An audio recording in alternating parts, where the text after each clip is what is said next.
하나님 말씀 봅니다. 신약성경 마태복음 14장 13절에서 21절 말씀, 마태복음 14장 13절에서 21절 말씀 제가 읽어드립니다.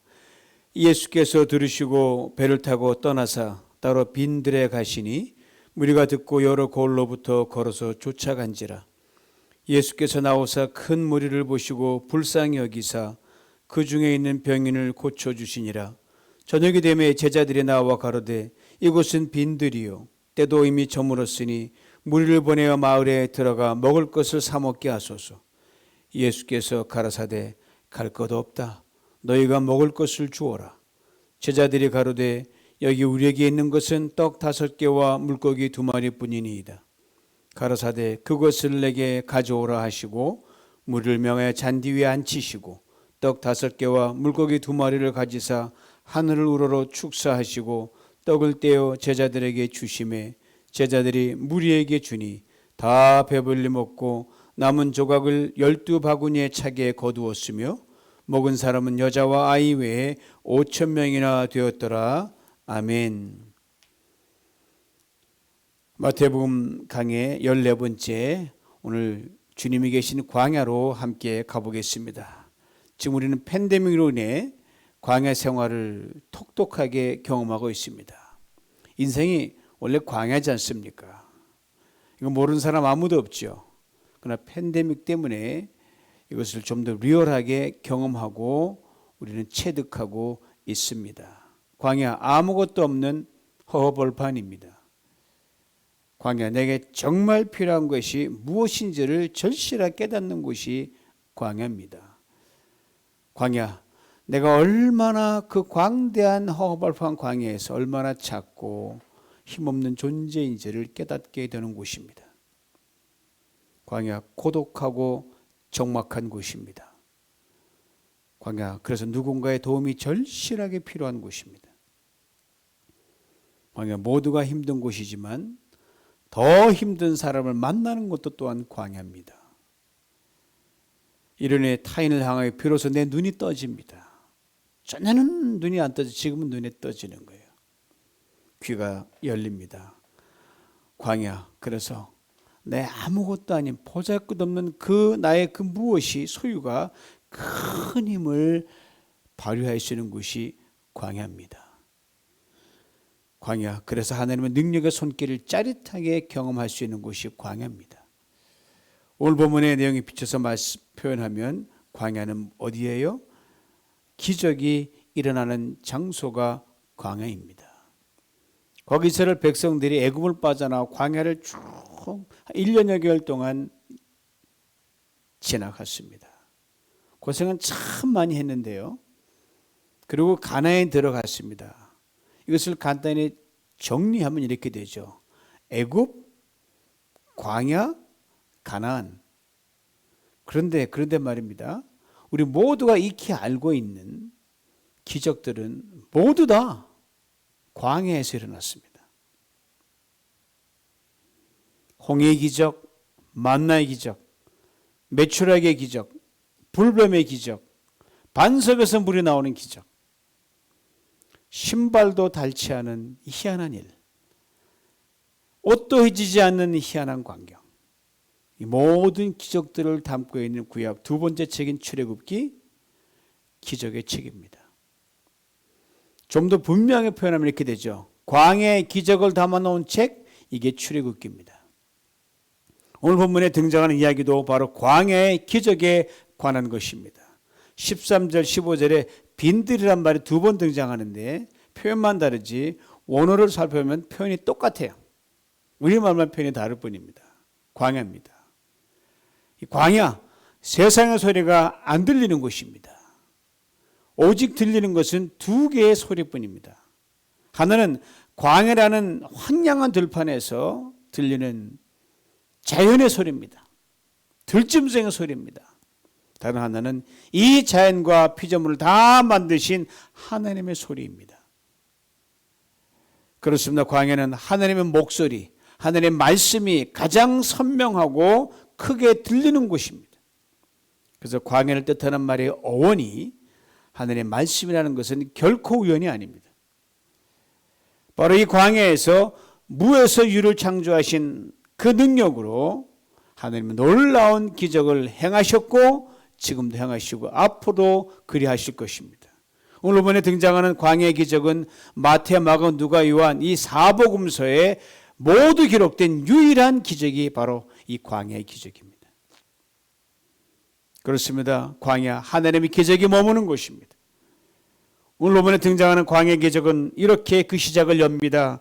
13절 말씀이에요. 예수께서 들으시고 배를 타고 떠나사 따로 빈들에 가셨다. 들으시고라고 했습니다.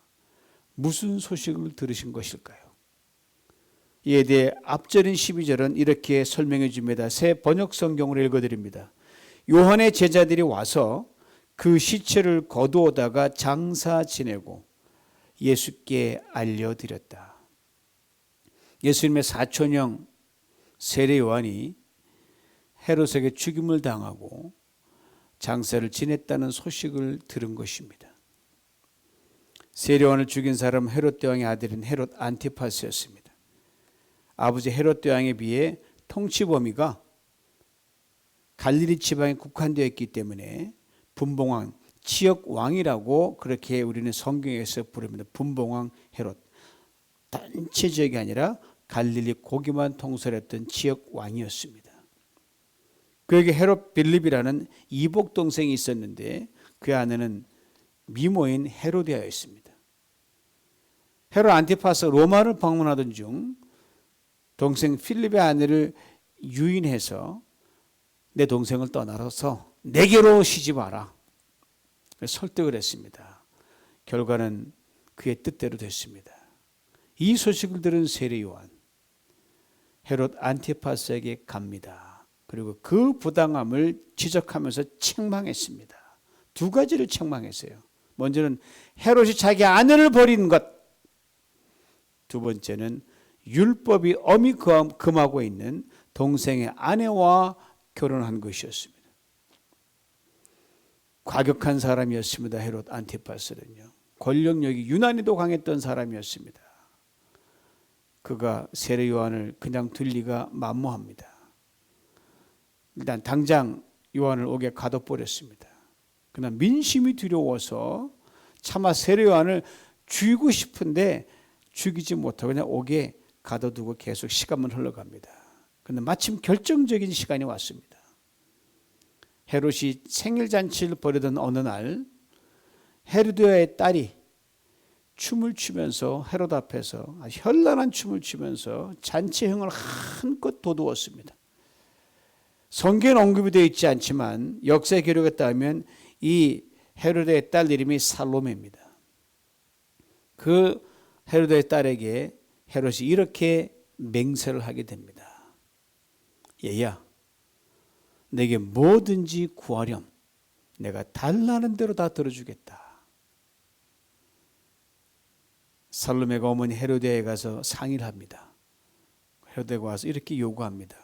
지금 이 지하 감옥에 세례 요한이 갇혀 있는데 세례 요한의 머리를 쟁반에 담아서 내게 지금 주소서. 죽여서 목을 따서 갖다 달라는 거예요. 이로 인해 헤롯 왕이 생일잔치를 벌이고 있었던 지하 감옥에 있었던 그 세례 요한, 풀려날 줄 알았는데 그날부로 목베임을 당합니다. 그리고 간수가 세례의 머리를 쟁반에 담아가지고 와서 살로메에게 전해줍니다. 그리고 세례 요한의 제자들은 머리 없는 스승의 시신을 거두어 장사를 지냅니다. 예수님께 소식을 전해줬어요. 복음서에 보면 예수님께서 세례 요한이 감옥에 갇힌 이후로 세례 요한을 찾아가셨다는 기록이 나와 있지 않습니다. 만약 이것이 사실이라면 예수님은 세례 요한에게 많은 빚을 진 셈입니다. 위로 한 번 못해드렸죠. 그 답답한 감옥에서 그 천국이 임하고 있으니 걱정하지 말라고 뭐 이런 반구도 없이 한마디도 말도 못하고 그냥 이렇게 세상을 떴거든요. 예수님께 큰 마음의 빚을 진 것이죠. 한 동네에서 30여 년을 태어나서 함께 살면서 친형제 이상으로 가까이 지냈던 사람이 바로 예수님과 그의 사촌형 세례 요한이었어요. 비전도 같았습니다. 많은 대화를 나누었습니다. 예수님의 공생의 사역의 시작인 세례를 직접 베풀어줬던 사람도 세례 요한이었어요. 그러나 그냥 한 사람의 죽음에 대한 소식이 아니었습니다. 보통 사람이 죽은 게 아니었으니까요. 그렇게 그 슬픔과 괴로움과 마음의 빚이 너무나 컸기에 이를 달래기 위해 제자들과 함께 빈들 광야로 예수님이 나가셨어요. 예수님 그 어느 때보다 위로가 필요하셨습니다. 쉼이 필요했습니다. 그래서 광야로 가셨습니다. 그런데 어떻게 예수님이 광야에 있다는 소문을 들었는지 많은 사람들이 거기까지 쫓아온 거예요. 무리들을 보시고 예수님은 자신의 슬픔을 미처 추스릴 겨를도 없이 그들을 맞아 주셨습니다. 이에도 오늘 본문 이렇게 증거합니다. 14절 말씀입니다. 예수께서 나오사 큰 무리를 보시고 불쌍히 여기사 그 중에 모든 병든 사람을 고쳐 주시니라. 예수님이 땅에 계실 때 가시는 곳마다 수많은 사람들이 주님을 따라다녔습니다. 위로를 얻었습니다. 회복이 되었습니다. 나음을 입었습니다. 그렇습니다. 우리가 믿는 하나님은요, 우리가 믿는 예수님은요, 우리를 위로해 주시는 분입니다. 우리를 회복시켜 주시는 분입니다. 우리를 고쳐주시는 분이십니다. 저는 대목을 대할 때마다 가슴이 찡하는 걸 느끼지 않을 수가 없어요. 지금 예수님이 광야에 그냥 가신 게 아니라 쉬러 가신 거거든요. 조용히 하나님 기도하면서 슬픔을 달램받고 위로를 받고 그러고 가신 거예요. 그런데 위로를 받아야 할 주님께서, 쉼을 얻어야 할 주님께서 오히려 위로자가 되어주셨습니다. 오히려 쉼을 주셨어요.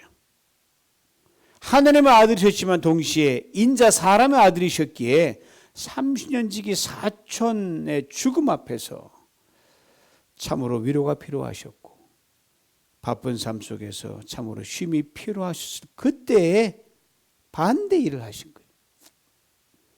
육신적으로는 예수님께 손해되는 상황입니다. 쉬지 못하면 병들잖아요. 그러나 영적으로는 놀라운 에너지가 터져나오는 상황입니다. 아주 역설적인 장면이에요. 살면서 예수님과 같은 상황에 놓일 때가 있습니다. 분명히 있습니다. 내 몸 하나 가누기도 참 힘든데 누군가가 나의 도움을 필요로 할 때가 있잖아요.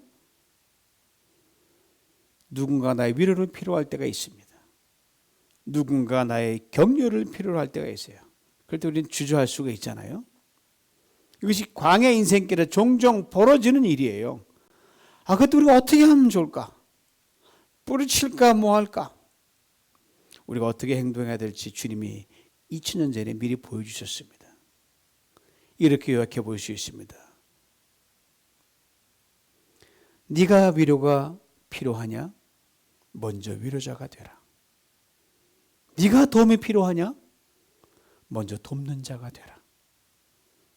네가 치유가 정말 필요하냐? 네가 먼저 치유자가 되라. 훗날 주님께서 이것을 십자가 고난의 길을 가시면서 더 극적으로 보여주셨고 이것을 예수님 오시기 700여 년 전에 선자 이사야가 이렇게 기록해 놨습니다. 이사야 53장 5절 말씀입니다. 그가 찔림은 우리의 헌음을 인하며 그가 상함은 우리의 죄악을 인함이라. 그가 징계를 받음으로 우리가 평화를 누리고 그가 채찍에 맞음으로 우리가 나음을 입었도다. 그렇습니다. 우리가 남을 위로할 때 우리는 하나님 위로를 받습니다. 우리가 남을 도와줄 때 우리는 하나님의 도움을 받습니다. 우리가 남을 치유하고 회복시켜 줄 때 우리는 하나님의 치유와 회복을 받습니다. 나의 연약함 중에도, 나의 육신의 질병 중에도, 그다음에 연약함과 육신의 질병 외에 더 간절히 기도해 보십시오. 하나님의 손길이 여러분을 기이하게 만져 주실 것입니다. 이렇듯 주님은 언제나 사람들이 먼저였어요. 가난하고 슬프고 고난당하고 어렵고 힘든 사람들이 먼저였습니다. 당시 예수님 따라도 수많은 사람들, 로마 식민지하에서 귀에 들리는 소식들이 즐거운 소식 하나도 없었어요. 정도의 차이는 있었겠지만 때로는 슬픔을 가눌 수 없을 정도로 가슴 아픈 사연들을 가슴에 파묻고 그렇게 살아갈 수밖에 없었던 것이 당시 저들의 일상이었습니다. 그런데 이들이 주님을 따라 광야로 갔을 때 저들이 위로를 받은 거예요. 회복이 되었고 고침을 받았습니다. 팬데믹이라는 광야의 시험과 상황을 지나는 중에 한 주일의 한날인 수요일 이 저녁에 각가정 성전에서 스크린 앞에 앉아 계신 성도님들 한 분 한 분을 주님께서 지금 그 자리에 가셔서 여러분을 이 시간 위로해 줄 믿습니다. 쉼과 회복을 주실 줄 믿습니다. 그리고 긍휼히 여기시고 시원케 하시고 고치시며 넉넉히 이길 힘도 반드시 주실 것입니다. 당시 주님을 쫓아 광야로 나왔던 무리들은 잠시 머물다 간 것이 아니었음을 성경은 이야기합니다. 하루 종일 광야에 있었어요. 세상에서 위로받지 못했던 수많은 사람들이 자리를 뜰 생각을 안 했던 거예요. 그저 그 시간이 오래오래 이어지길 바랬습니다. 집에 돌아가도 동네로 돌아가도 요새 말로 재밌는 것이 하나도 없기 때문에 광야가 차라리 나는 거예요. 그날 무리들에게는 광야가 도피처나 다름없었습니다. 그렇게 오랜 시간을 광야에 있다 보니 어느덧 해가 넘어가고 선선한 저녁 바람이 불어오는 거예요. 예언 본문 15절은 이렇게 설명합니다. 15절 첫 구절입니다. 저녁이 되매 집에 있어야 할 시간이 저녁 아닙니까? 아니 돌아가서 이미 집에 있어야 할 시간, 돌아가서 집에서 저녁 먹고 쉴 시간이에요. 그런데 떠날 줄을 모르는 사람들을 보면서 제자들이 예수님께 이렇게 말을 합니다. 이어지는 15절 이하의 말씀입니다.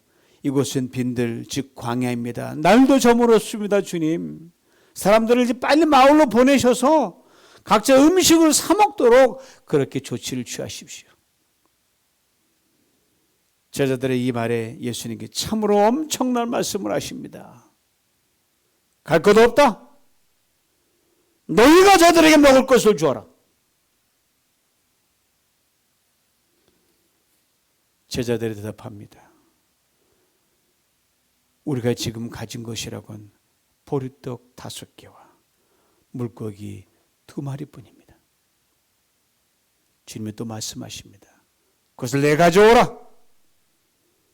보리떡 5개, 물고기 2마리를 받아드신 주님께서 제자들에게 명하십니다.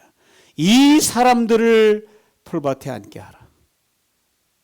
그리고 하늘으로 감사 기도를 드리십니다. 그리고 손에 들고 계시던 보리떡을 제자들에게 나누어 주십니다. 물고기도 그리하셨습니다. 결과는 어떻게 되었을까요? 이도 오늘 본문 20절에 이렇게 분명하게 증거합니다. 새 번역을 읽어드립니다. 그들은 모두 배불리 먹었다. 남은 부스러기를 모으니 12광줄에 가득 찼다. 그리고 오늘 본문 마지막 21절은 이렇게 끝을 맺습니다. 먹은 사람은 여자들과 어린아이들 외에 어른 남자만도 5,000명쯤 되었다. 여자들과 어린아이들 수가 남자의 수의 서너 배는 된다고 추정할 때 대략 15,000에서 2만 명이 당시 광야에 하루 종일 있었습니다. 근데 이 사람들 한 사람도 이 없이 다 배불리 먹었다는 거예요. 주님의 말씀이 들리니 광야에서 머문 결과였습니다. 여러분 아시죠? 사람이 많이 모여들면 우리 막 어중이 떠지냐 군중무리라 그러잖아요. 나라는 한 사람은 눈에 띄지도 않아요. 보이지도 않습니다. 그냥 묻혀버리고 말고 존재감은 이미 사라진 지 오래입니다. 그저 그 앞에 리더격이라 되는 그 사람 탁 나서서 요즘 말로 말하면 마이크 한번 딱 잡으면 그게 끝이에요. 그러나 당시 광야에서도 무리들은 결코 그렇지 않았습니다. 그냥 무리가 아니었습니다. 군중 속에 고독이 없는 그런 무리였습니다. 소외감이 전혀 찾아볼 수 없는 그런 무리들이었습니다. 당시 모여든 한 사람 한 사람 비록 군중을 누리고 있었지만 그 군중 속에서 한 사람 한 사람이 히어로가 돼 있었습니다. 즉 주님의 사랑과 은혜와 긍휼 그리고 풍성함을 받아 누리는 주인공들이 다 되었다란 말입니다. 이것을 분명히 증거하는 마태의 설명을 다시 한번 들어보시기 바랍니다. 그들은 모두 배불리 먹었다. 남은 부스러기를 모으니 12광주리에 가득 찼다. 이 주님이 저녁에 스크린 앞에 앉아 계신 여러분 한 분 한 분을 너만을 내가 사랑한다. 그렇게 말씀하시면서 만나주시고 은혜를 여러분 각자에게 부어주실 줄 믿습니다. 그 누구와 비교해 풍요가 아닌 난 덜 풍요로워 난 더해 그게 아닌 여러분 한 분 한 분에게 딱 맞춰서 맞춤식으로 그렇게 주는 그 은혜 말입니다. 이것이 바로 광야에서 경험하는 하늘의 풍성한 은혜입니다. 곰곰이 생각해 보면 우리의 인생 길고 짧은 광야의 연속이었습니다. 그리고 어제나 우리는 영원토록 동행하신 주님께서 시마다 때마다 동행해 주셨습니다. 2000년 전 당시 오늘 본문의 무리들에게 그리하셨듯이 말입니다. 앞으로도 그리하여 주실 것입니다. 그러기에 오늘 여러분의 삶이 아무리 초라해도 세상 여러분을 어떻게 생각하더라도 그 삶을 향해 주님이 이렇게 말씀하십니다. 내 그 초라한 삶을 지금 내게로 가져오라. 너의 그 보잘것없는 삶을 지금 내게로 가져오라. 너의 가난하고 연약하고 깨어진 삶을 내게로 가져오라. 이 말씀 듣고 주님께 내 모습 그대로 이 주님께서 여러분 한 분 한 분을 이 저녁에 오병이어의 기적의 주인공이 되게 하실 줄 믿습니다. 보리떡 5개 물고기 2마리 당시 어린 소년이 먹어도 꽉 배가 안 차는 작은 호술한 도시락에 불과했습니다. 그러나 이 도시락을 주님이 가져갔을 때 기적의 도시락이 된 줄 믿습니다. 고래제는 여러분 손에 들리는 보잘것없는 보리떡 5개, 물고기 2마리 우습게 보지 마십시오. 이거밖에 없는데요? 이것뿐인데요? 여러분의 언어 사전에서 그런 말들은 퇴출시키시기 바랍니다. 거기에 그저 감사만 담으십시오. 주님께로 가져가시기 바랍니다. 소유든 존재든 그 무엇이든 여러분 인생 송두리째 지금 우리는 광야에 있습니다. 팬데믹이라는 엄청난 광야의 바람 여전히 우리를 강하게 휘몰아칩니다. 그러나 이 광야에 우리 주님도 우리와 함께 계십니다. 이 주님께서 이 저녁에 우리 각자에게 말씀하십니다. 너희가 먹을 것을 주어라. 광야길 인생 분명 우리보다 더 어려운 사람들이 있습니다. 우리도 어렵지만 더 어려운 사람을 주님이 먹이라고 하십니다. 우리도 가난하지만 더 가난한 사람을 도우라고 하십니다. 우리도 넉넉지 않지만 더 힘들고 지친 사람을 챙기라 그리 말씀하십니다. 또 이렇게 말씀하십니다. 그것을 내게 가져오라. 다 같이 광야길을 걸어가지만 우리가 더 어려운 사람을 먹이기 위해 우리가 더 가난한 사람을 돕기 위해 우리가 더 힘들고 지친 사람을 챙기기 위해 내놓은 보리떡 5개와 물고기 2마리 주님께서 반드시 오병이어의 기적으로 돌려주실 줄 믿습니다. 우리의 필요를 따라 반드시 그리하실 것입니다. 건강의 오병이어로 물질의 오병이어로 평강의 오병이어로 반드시 갚아주실 줄 믿습니다. 그리고 팬데믹 광야 시간을 지나가는 동안 기가 막히게 우리를 도우사 오늘 보면 20절 말씀을 불언간 장래에 가까운 장래에 우리 모두의 간증으로 고백하게 하실 줄 믿습니다. 다 배불리 먹었어요. 보세요. 남은 조각을 12번에 차게 거두게 하셨습니다. 잊지 마시기 바랍니다. 광야는요, 고성문이 훤히 열리는 곳이 아닙니다. 광야는 하나님의 음성이 가장 크게 들리는 곳이며 기적이 여기저기서 튀어나오리라 하면 깜짝깜짝 놀라게 하는 곳입니다. 광야에서 홍해의 기적이 일어났습니다. 마라의 쓴물이 단물로 바뀌었습니다. 만나와 메추라기가 떨어졌습니다. 반석에서 물이 솟아났습니다. 그 광야에서 주님께서 오병이의 기적을 행하셨습니다. 예수 그리스도는 어제나 오늘이나 영원토록 동일하십니다. 이 주님께서 오늘 팬데믹의 광야의 시간을 지나는 우리에게 동일한 기적을 행하시길 원하십니다. 이 주님이 다시 말씀하십니다. 너희가 먹을 것을 주어라. 또 말씀하시면 그것을 내게 가져오라. 이 말씀을 순종만 나갈 때 이 저녁에 여러분 앞길을 가로막던 홍해가 갈라질 줄 믿습니다. 여러분 인생의 쓴 셈이 단셈으로 변할 줄 믿습니다. 만나 메추라기를 내려줄 줄 믿습니다. 그리고 배불리 먹고도 남는 채우심으로 모든 필요를 시마다 때마다 채워주실 줄 믿습니다. 이 은혜를 팬데믹이 끝날 때까지 그리고 이후 쉼없이 받아 누리시길 주님의 이름으로 축원합니다. 이제 함께 기도하시면 좋겠습니다. 광야, 분명히 광야입니다. 전에 한 번도 가보지 못한 또 다른 특별한 광야입니다. 어떻게 하시겠습니까? 고성문이 훤히 열리는 그런 광야처럼 헤매고 하시겠습니까? 주의 말씀에 순종하여 멈추면 멈추고 가면 가라는 그 현장 속에서 연약한 내 영혼이 주께 맡김으로 여러분 손에 들거든 모든 자그마한 오병이어가 기적으로 바뀌는 걸 경험하시겠습니까? 그 저녁 될 수 있도록 주님께 맡기며 주님, 이 광야에서 기적을 보게 만들어 주옵소서. 오병이의 기적을 보게 만들어 주시옵소서. 주님, 주께 갖다 바쳐드립니다. 주여 도와 주시옵소서. 이제 함께 기도함으로 주여 하나님의 이 주님의 기적의 능력을 경험하는 은혜의 시간 되시기 원합니다. 함께 기도하겠습니다. 주님 감사합니다. 우리를 도우사.